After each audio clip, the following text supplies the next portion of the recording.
काम करने को नवनिर्वाचित विधायकों को नवीन का आह्वान।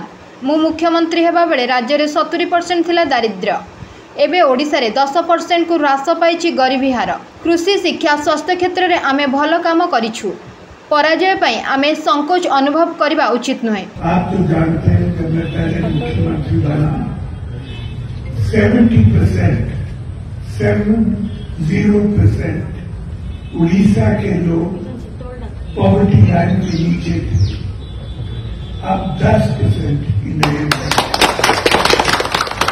हमारा हर प्रोग्राम हेल्थ हो, एजुकेशन हो, इरिगेशन हो, एग्रीकल्चर हो, महिला मानव के लिए सब कुछ हमने छुआ है और सुंदर काम करा है।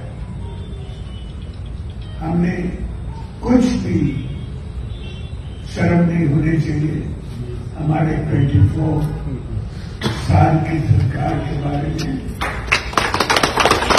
हमने पूरा मेहनत किया है उड़ीसा के लोगों को लिए और करते जाते। धन्यवाद।